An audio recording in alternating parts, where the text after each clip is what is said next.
Instead of the budget deficit woes we've heard about for so many years in California, this year Governor Brown announced a fiscal surplus, but his optimistic tone turned when he talked about other challenges facing our state, including a stark warning about this year's drought. Sandag's chief economist, Marnie Cox, joins me with a further analysis of today's State of the State address. Marnie, welcome back. Thank you, Peggy. Now, Governor Brown warned about California's current drought. If this drought continues, what kind of fiscal impact could it have here in San Diego County? Well, I think we've seen a couple in the past when droughts have occurred. The first one you might want to think about is to residents here in San Diego.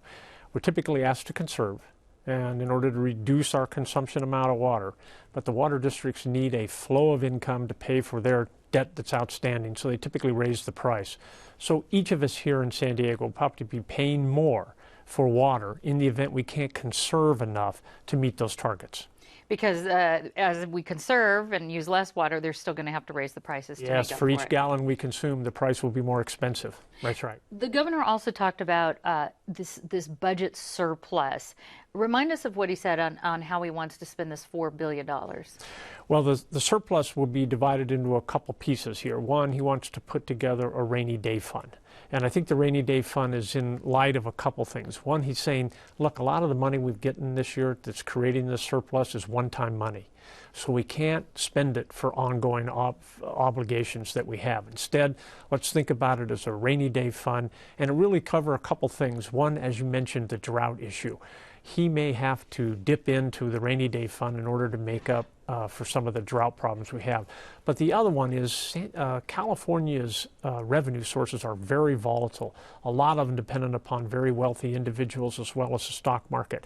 So rainy day fund could also come as a cushion in case the economy fluctuates in the future. Is that the same thing as the reserve fund? I know he wanted to pay down the debt. That was something he mentioned. But is the reserve fund a part of that rainy day fund? Yes, it is. The reserve fund is part of the rainy day, and paying down the debt's another important step in the correct direction. Remember, the debt and deficit are different. The debt is an accumulation and deficit is an annual one. And so he's paying down the accumulation, right? He's saying we really need to get our house back in order. And remember, we still have obligations in the future, liabilities that are very large, such as a pension fund. Well, I know this speech seemed to lapse some specifics as far as the budget proposals that he released earlier this month. Do you think that the county can rely on some restored funding to certain social programs here? Well, I think that will be up for discussion, no doubt about that. And for example, the prison, he discussed programs for prisoners where he was going to return low-level offenders to localities like San Diego. And then it's up to the localities to figure out how to integrate them back in to be contributors of society again.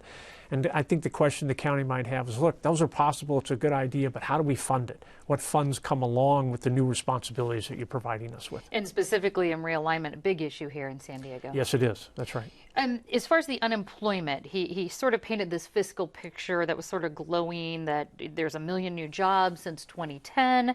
As far as San Diego's unemployment numbers go, would you agree with his perspective? Well, he stayed away from unemployment and talked about job growth for good reason. The state has generated, as he mentioned, 1 million jobs since 2010. But his unemployment rate is still one of the top 2 or 3 for the state in the nation. San Diego's a little different. They have done a little bit better than what the state has done. Our unemployment rate here as of December is below the national level for the first time in probably 48 months. He also gave this shout out to San Diego's biotech and life science industry. Did these kind of mentions by the governor, do they result in anything as far as better investments or pique more interest in maybe companies coming here? Well, first, the shout out is to say you guys seem to be doing a good job. The state has depended on you, right, for future prosperity. And I think that's a very positive thing. The governor's message will be carried broadly, so it's sort of free advertisement for how well we're doing. But I think it's also a reflection of what we're able to accomplish here in San Diego with the universities that we have, with the research and development institutions that we have in terms of attracting venture capital and other forms of funding to move forward. So I think he's recognizing that there are models out there that might work well within the state to help it move forward. Well, it was good to get that pat on the back from him. Yeah. So, economist Marnie Cox, thanks so much for joining us. Thank you, Peggy.